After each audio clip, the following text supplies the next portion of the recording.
بسم اللہ الرحمن الرحیم اعوذ باللہ من الشیطان اللعین الرجیم بسم اللہ الرحمن الرحیم وبہ نستعین وہو خیر ناصر ومعین الحمدللہ رب العالمین وصلی اللہ علی محمد وآلہ الطیبین الطاہرین المعصومین۔ ہماری گفتگو کتاب المقاصد کے دوسرے حصے کتاب البیع کے مباحث میں جاری ہے، اور آج کے اس درس کا عنوان سابقہ مطلب کی تکمیل ہے، جو در واقع وجہ چہارم سے وابستہ ہے، اور آخر میں جو دو توجیحات بیان ہوئی تھیں دوسرے جواب کے سلسلے میں، اور شیخ انصاری ان کا نقد کر رہے تھے، تو ایک نقطہ تکمیلی اس حوالے سے استدراکی حوالے سے باقی رہتا ہے جو آج بیان ہوگا، اور اس کے بعد پھر پانچویں وجہ اور اس کا جواب بیان کیا جائے گا۔ تو اس طرح آج کے ہمارے اہم مطالب میں سے ایک مطلب سابقہ مطلب کی تکمیل، اور اس کے بعد پانچویں وجہ اور اشکال کا یہاں پر بیان ہے، اور اس کے بعد پھر مذکورہ اشکال کا جواب ہے۔ پانچویں وجہ جیسے ہم نے بیان کیا کہ بیع فضولی للنفس ہی کو کہہ رہے تھے کہ فرق ہے اس کا بیع فضولی للمالک کے اس قسم سے، پھر اس کے بطلان کے لیے وجوہات اور اشکالات بیان کیے جا رہے تھے کہ ان میں سے پانچویں وجہ اور اشکال کیا ہے اس کو آج بیان کرتے ہیں، اور پھر اس کا اشکال کا جو جواب ہے وہ بھی روشن ہوگا۔ تقریباً یہ ان وجوہات میں آخری پانچویں وجہ ہے۔ تو چلتے ہیں اپنے سابقہ مطلب کی تکمیل میں کہ آغا فرماتے ہیں کہ نعم سیأتی فی مسئلۃ جواز تتبع العقود للمالک مع علم المشتری بالغصب۔ بحث چل رہی تھی ہماری کہ ہم دوسری توجیہ کو رد کر رہے تھے کہ جس دوسری توجیہ کے اندر بیان کیا گیا تھا کہ دو عوض میں سے کسی بھی ایک کی مالکیت جو ہے وہ شرط نہیں ہے کہ بدل منتقل ہونے میں، کہ عاقد کے ملکیت میں وہ بدل چلا جائے، اس کے لیے ہم نے کہا کہ شرط نہیں ہے کہ عاقد دو عوض میں سے کسی ایک کا مالک ہو۔ اس دوسری توجیہ کو آقا نے نقد کیا، مناقشہ کیا، اور فرمایا کہ دیکھیں کہ یہاں پر علامہ کی بات کو بھی نقل کیا۔ اول تو یہ منافی حقیقت بیع ہے، پھر علامہ نے اس کو غیر قابل تصور اور غیر معقول جانا ہے، اور بعض نے اس کو باطل جانا ہے جب کوئی مالک ثمن عاقد کو کہے کہ اشتری لنفسک بہ طعاما، اور اس کے بعد پھر یہ استدراک کرتے ہیں کہ نعم سیأتی فی مسئلۃ جواز تتبع العقود للمالک، کہ البتہ عنقریب آئے گا کس مسئلے میں جہاں پر چندین عقود جو ہیں وہ وارد ہوتے ہیں مالک کے لیے، جب مشتری غصب کے حوالے سے عالم ہوتا ہے تو وہاں پر جو متعدد عقود مترتب ہو رہے ہوتے ہیں وہ جائز ہیں یا نہیں ہیں، اس سلسلے میں جو مسئلہ آگے ہوگا بیان ہوگا، اس کے اندر عنقریب ذکر ہوگا کہ ان ظاہر جماعت کا قطب الدین والشہید وغیرہما، کہ ان بزرگان کا ظاہر کیا ہے کلمات کا، فرماتے ہیں کہ ان الغاصب مسلط علی الثمن، غاصب جو ہے ان الغاصب مسلط علی الثمن، غاصب جو ہے وہ مسلط ہے ثمن پر، یعنی غاصب کو تسلط حاصل ہے ثمن پر، وَإِن لَمْ يَمْلِكُ، اگرچہ وہ مالک نہیں ہے اس چیز کا۔ یعنی غاصب جو ہے جب کوئی کسی چیز سے کوئی چیز خرید کرتا ہے تو وہ اس کا مالک بنتا ہے، اگرچہ وہ اس ثمن کا مالک نہیں ہوتا، اس نے غصب کیا ہوتا ہے۔ تو انہوں نے کہا ہے کہ غاصب ثمن پر مسلط ہے اور گرچہ اس کا مالک نہیں ہوتا، اور فَإِذَا اشْتَرَى بِهِ شَيْئًا مَلِكَهُ، جب وہ اس سے کوئی چیز خرید کرتا ہے تو وہ اس کا مالک بن جاتا ہے۔ وَظَاهِرُ هَذَا، ان کے اس بیان کا مطلب ظاہر کیا ہے کہ امکان ان لا یملک الثمن ویملک المثمن المشترى، کہ یہ امکان ہے کہ ممکن ہے کہ ایک شخص ثمن کا مالک نہ ہو اور وہ مثمن کا، کہ جس کو خرید کیا گیا یعنی جس کو خریدا ہے اس نے، وہ اس کا مالک بنے۔ یہ وہی بات جو توجیہ دوسری میں ہم بیان کر رہے تھے، ہم نے ان کو نقد کیا شیخ انصاری نے، لیکن یہاں پہ استدراک کر رہے ہیں کہ ممکن ہے یہ سچویشن کہ ایک شخص مالک ثمن نہ ہو لیکن مالک مثمن ہو جسے وہ خرید کر رہا ہے۔ البتہ چونکہ یہ خلاف جو ہے یعنی حقیقت بیع ہے یہ مطلب، اور منافات رکھتا ہے، تو لہٰذا توجیہ ہونی چاہیے اس مطلب کی، کس طرح ایک شخص مالک ثمن نہیں ہے اور مالک مثمن ہو جائے۔ فرماتے ہیں کہ الا، مگر یہ کہ ان یحمل ذالک منہم علی التزام تملک البائع الغاصب للثمن مطلقا،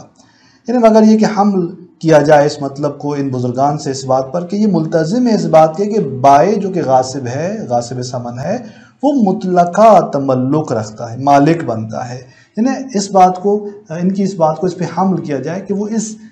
مبنی کے قائل ہیں. کما نسبہ الفخر الاصحاب، جیسے کہ اس بات کو فخر الدین جو ہے وہ علماء کی طرف نسبت دیتے ہیں.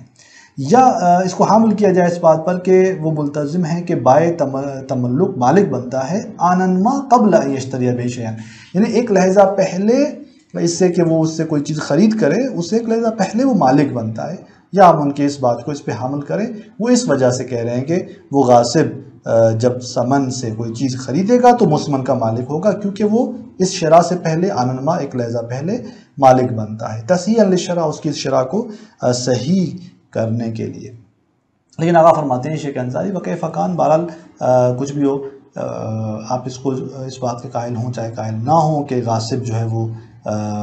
مسلط ہے ثمن پر یا نہیں. فلولا فی التفصی عن الاشکال المذکور فی البیع لنفسہ ماذا کرنا، اسی فضولی کی قسم میں جو بیع لنفسہ کی ہے، اس کے اندر جو اشکال پیچھے بیان ہوا، اس اشکال کے حوالے سے، اس اشکال سے رہائی میں جو اولا بات تھی، جو زیادہ بہتر بات تھی، اس سے خلاص ہونے میں، اس سے رہا ہونے میں اور اس اشکال سے خود کو دور کرنے میں، ماذا کرنا، فالاولا ماذا کرنا، یہ وہ بات ہے کہ جو ہم پہلے بیان کر چکے ہیں مفصل، اور وہی جواب جو فالانسب کی صورت میں اور عبارت میں آغا شیخ انصاری نے بیان کیا تھا. شیخ انصاری فرماتے ہیں کہ وہی بات جو ہے اس وجہ رابع کے جواب میں درست ہے. تو یہاں ہماری یہ گفتگو وجہ رابع کے حوالے سے ایک طویل گفتگو تھی جو تمام ہوتی ہے، اور ان تمام مباحث کے ساتھ اس کے بعد اسی بیع فضولی لنفسہ کے حوالے سے پانچویں وجہ، یا ہم یوں کہیں کہ جو پانچواں اشکال بیان کیا جاتا ہے اور اس کو باطل جانا جاتا ہے، اس کو ہم یہاں پر بیان کرتے ہیں، اور پہلے مقدمہ چینی کرتے ہیں اور پھر آگا اس اشکال کو، اس وجہ کو بیان کرتے ہیں اور پھر آگے اس اشکال کا جواب دیتے ہیں. فرماتے ہیں کہ ثم ان مما ذکرنا، پھر ان تمام مطالب سے جو ہم نے پیچھے بیان کیے، کہ ایک نقطہ جو پیچھے بیان ہوا، من ان نسبت ملک العوض حقیقتا انما ہوا الی مالک المعوض، کہ ملکیت عوض کی جو نسبت ہے حقیقت میں وہ کس کی طرف ہے؟ مالک معوض کی،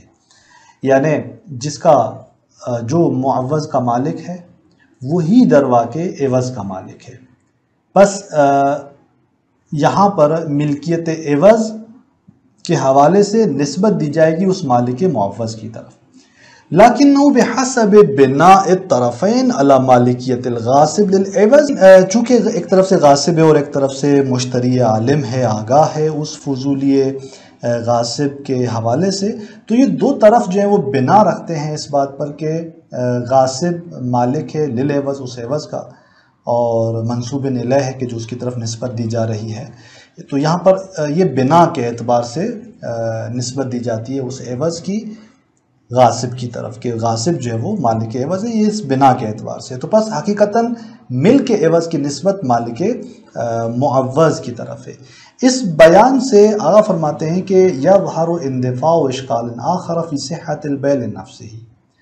اس بیان سے ظاہر ہو جاتا ہے ایک اور اشکال کا اندفاع، اس کا دفع ہونا. کس چیز کے اندر اشکال؟ بیع لنفسہ کی صحت میں،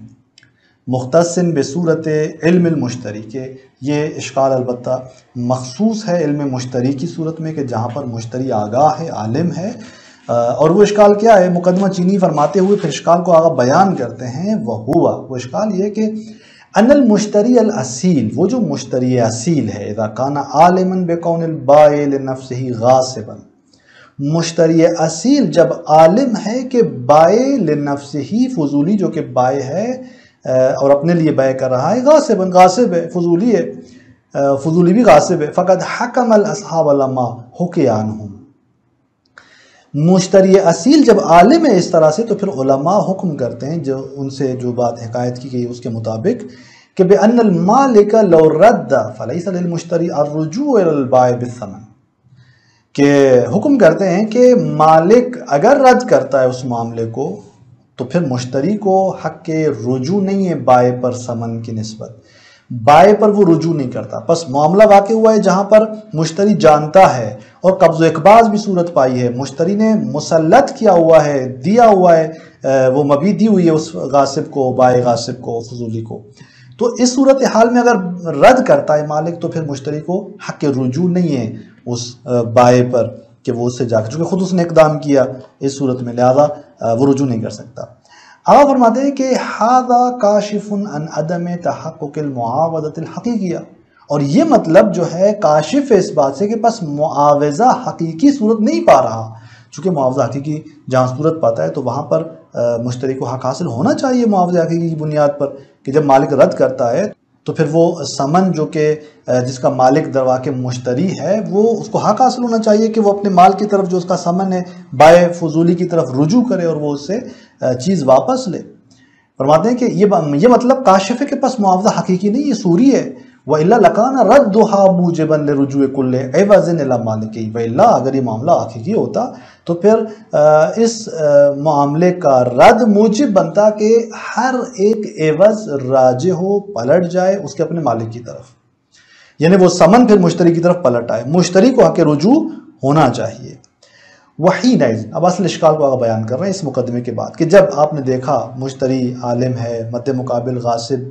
فضولی غاصب ہے اور بائے ہے, علماء کہتے ہیں کہ اگر معاملہ ہو جائے اور قبض و اقباض ہو جائے تو مشتری کو حق رجوع نہیں ہوگا. یہ تمام صورتحال,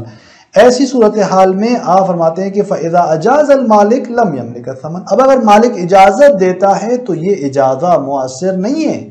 مالک نہیں ہوگا وہ مجیز اس سمن کا. کیوں؟ لسب کے اختصاص الغاصب بھی فیکون البیع بلا ثمن, کیونکہ غاصب اس سمن کی نسبت پہلے اختصاص پا چکا ہے. نتیجے میں اگر یہ اجازہ آ جاتا ہے اور اگر ہم کہتے ہیں کہ اجازہ مؤثر ہے فیکون البیع بلا ثمن, تو پھر بیع بلا ثمن ہو جائے گی, معاملہ بلا ثمن ہو جائے گا. تو لہٰذا نہیں کہہ سکتے ہم یہاں پر کہ یہ معاملہ درست ہے, بس اجازہ مفید نہیں ہوگا یہاں پر, چونکہ اگر آئے گا تو پھر پہلے سے یعنی غاصب مختص ہو چکا ہے اس سمن کے حوالے سے, یعنی معاملہ ہو چکا ہے اور غاصب تملک پا چکا ہے, اور اب اگر اجازہ آ رہا ہے تو اجازہ لاحق ہے, اور وہ سبب جو غاصب کے حوالے سے ہے مسلط ہونے کا اس سمن پر وہ پہلے سبب موجود ہے, اجازہ بعد میں آ رہا ہے. تو یہاں پر آپ فرماتے ہیں کہ اس طرح یہ بات روشن ہو جاتی ہے کہ یہ اجازہ مؤثر اگر ہوتا ہے تو اشکال یہ لازم آتا ہے کہ پھر بیع بلا ثمن واقع ہو جائے گی. تو ایسی صورتحال میں آپ فرماتے ہیں کہ وَلَعَلَّهَا وَهُوَ الْوَجْهُ فِي إِشْكَالِ الْعَلَامَةِ فِي التَّذْكِرَةِ, شاید یہی وہ اشکال ہے جو سبب بنا ہے, وجہ بنا ہے فی اشکال العلامہ فی التذکرہ, تذکرہ کے اندر علامہ کے اشکال کرنے کے اس مطلب میں کہ یہ بیع بلا ثمن کا جو مطلب ہے یہی وجہ ہے کہ علامہ اشکال کر رہے ہیں وہاں پر. اور حیث قال کہ جہاں پر انہوں نے فرمایا بعد الاشکال فی صحت بیع الفضولی مع جہل المشتری, کہ انہوں نے جب کہا بعد الاشکال اس اشکال کے بعد, پہلے انہوں نے ایک اشکال کیا صحت بیع فضولی کا, کس صورت میں؟ مع جہل المشتری, جب مشتری جاہل ہو, کہ ان کے اس اشکال کو ہم پہلے وجہ رابع میں بیان کر چکے ہیں کہ جہاں مشتری جاہل ہے وہ تو پھر انشاء تملیک کر رہا ہوتا ہے اس فضولی کے لیے, تو جب انشاء تملیک کر رہا ہوتا ہے تو کیسے وہ پھر مالک کی اجازت سے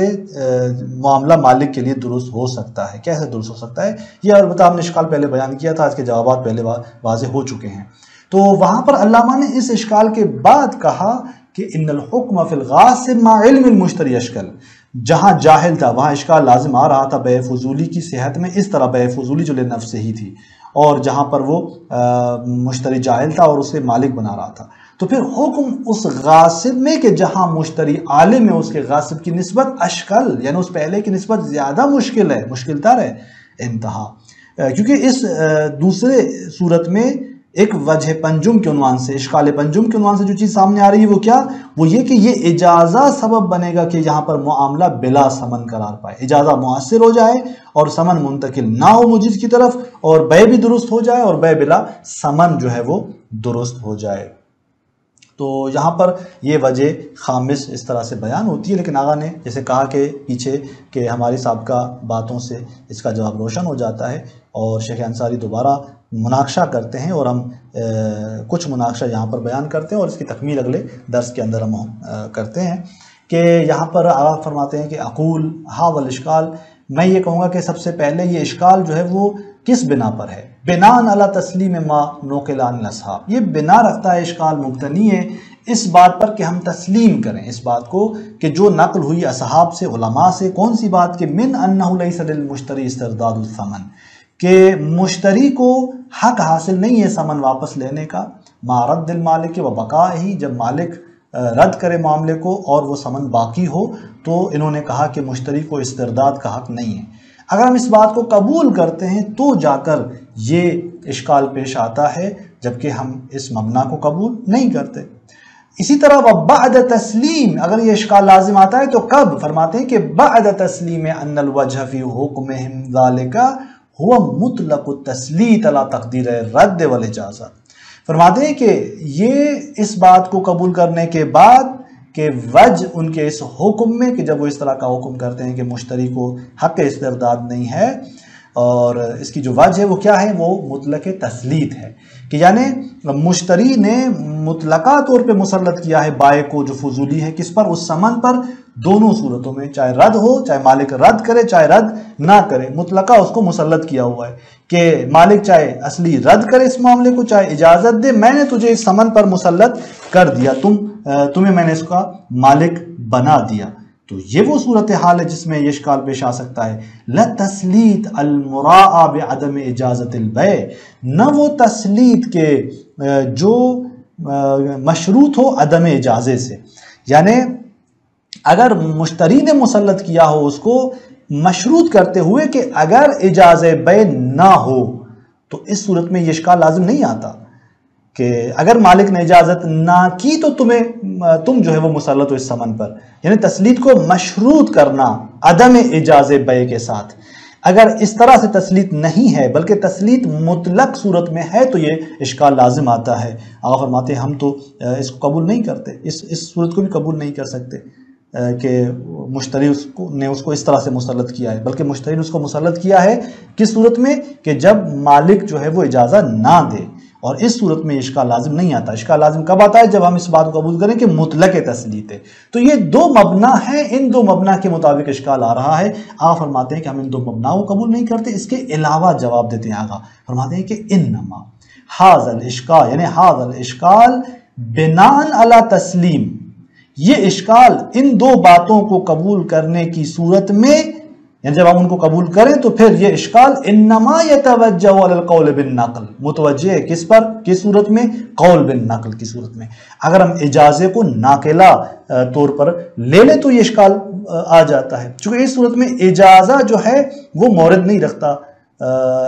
اور آپ دیکھیں کہ مالکیت فضولی پہلے سے حاصل ہے، فضولی کی مالکیت پہلے سے متحقق ہو جاتی ہے، اور مشتری اسے دے دیتا ہے وہ چیز، اس کے اقباض سے غاصب وہ چیز قبض کر لیتا ہے، مالک بن جاتا ہے، اور ابھی اجازہ آ رہا ہے اور وہ بھی ناقلہ ہے، جو اجازے آنے کے بعد اس معاملے کو صحیح کرنے جا رہا ہے اور نقل و انتقال کو محقق کر رہا ہے، تو پھر فرماتے ہیں کہ جب وہ سبب پہلے غاصب کے لیے اس کی مالکیت کے لیے محقق ہو چکا ہے تو اب یہ سبب جو کہ لاحق آ رہا ہے یہ مؤثر نہیں ہو سکتا، اور اگر یہ مؤثر ہوگا تو بیع بلا ثمن ہو جائے گی۔ لہٰذا آقا فرماتے ہیں کہ حیث ان تسلیط المشتری للبائع علی الثمن قبل انتقالہ الی مالک المبیع بالاجازہ، فرماتے ہیں کہ یہ اشکال قول بالنقل کی صورت میں متوجہ ہے، کیونکہ مشتری نے بائع کو مسلط کیا ہے ثمن پر اس سے پہلے کہ وہ ثمن مالک مبیع کی طرف منتقل ہو اس کی اجازت کے ذریعے، یعنی وہ اجازت دے اور اس اجازت سے وہ ثمن اس کی ملکیت کی طرف منتقل ہو، اس سے پہلے مشتری نے بائع کو ثمن پر مسلط کر دیا ہے، وہ مسلط ہو چکا ہے، بس فلا یبقى مورد للاجازہ، اس اجازے کا مورد ہی نہیں رہتا۔ تو اس طرح آپ فرماتے ہیں کہ یہ اشکال جو پانچویں صورت میں بیان ہوا وارد نہیں ہے، اور یہ اشکال جو ہے اس طرح سے دور ہو جاتا ہے کہ اگر یہ اشکال مترتب ہے تو قول بالنقل کی صورت میں ہے، لیکن قول بالکشف کی صورت میں اشکال متوجہ نہیں ہوتا، اور قول بالکشف کی صورت میں کیسے یہ اشکال وارد نہیں ہوتا، اس کو آگے جو ہے وہ ہم اگلے درس کے اندر توضیح دیتے ہیں تاکہ یہ مناقشہ کامل ہو جائے۔ والسلام علیکم ورحمۃ اللہ وبرکاتہ۔